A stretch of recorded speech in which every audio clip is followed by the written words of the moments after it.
একদম প্রধান দাবি হচ্ছে ধর্মেন্দ্র প্রধানের ইস্তফা নন নেগোশিয়েবল, কোনো রকম আপোষ নয়, কোনো রকম শর্ত নয়, একেবারে ধর্মেন্দ্র প্রধানের ইস্তফাই একমাত্র দাবি, তাদের প্রধান দাবি। যদি ইস্তফা না দেন তাহলে বরখাস্ত করা হোক ধর্মেন্দ্র প্রধানকে, এমনটাই দাবি এই সিজেপির সদস্যদের।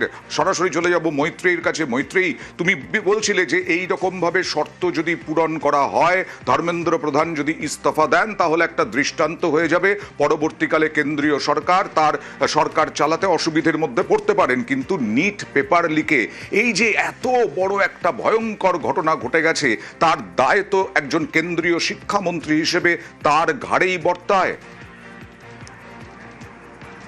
দেখো, নিশ্চিতভাবে সেই দায় কোথাও একটা গিয়ে কেন্দ্রীয় শিক্ষামন্ত্রীর ওপরে আসে অবশ্যই, এবং সেই দায়টাই কোথাও একটা গিয়ে সিজেপির তরফ থেকেও ঠেলে দেওয়ার চেষ্টা করা হচ্ছে, এবং সিজেপির তরফ থেকেও সেই দায়ের অনুযায়ী তার যে ফলাফল, অর্থাৎ সেই দায় নিয়ে সরে যেতে হবে কেন্দ্রীয় শিক্ষামন্ত্রীকে, সেই দাবি বিরোধী এবং সিজেপির তরফ থেকে বারবার করে জানানো হচ্ছে।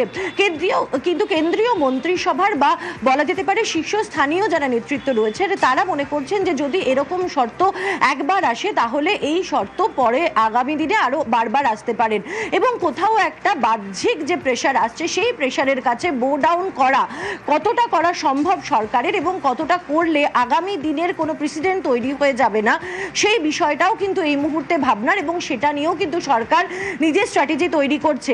দফায় দফায় যে আলোচনা চলছে এবং এই আলোচনার মাধ্যমে তারা চেষ্টা করছেন এটা বোঝার যে কোনোভাবে এই যে আলাদা আলাদা যে পদক্ষেপ সরকারের তরফ থেকে করা হচ্ছে, যে ইম্পর্টেন্ট স্টেপসগুলো সরকার নিচ্ছে, তাতে দাঁড়িয়ে কোথাও গিয়ে সিজেপি বা বিরোধীরা আরো বেশি নমনীয় হয় কিনা, সেই জায়গাটাই কিন্তু সরকারের তরফ থেকে এক্সপ্লোর করা হচ্ছে। যার সঙ্গে বৈঠক করলেন সিজেপির সৌরভ দাস এবং আরো একজন, তারা আজকে বৈঠক করলেন জেপি নাড্ডা এবং তার সঙ্গে জিতেন্দ্র সিং এর সঙ্গে। জেপি নাড্ডা বৈঠক থেকে বেরিয়ে কি বললেন দেখুন। आंदोलनकारी लोगों के विषयों पर चर्चा करने के लिए यहाँ आए थे। लगभग 2 घंटे बातचीत चली, उनकी बातें हमने सुनी। बातें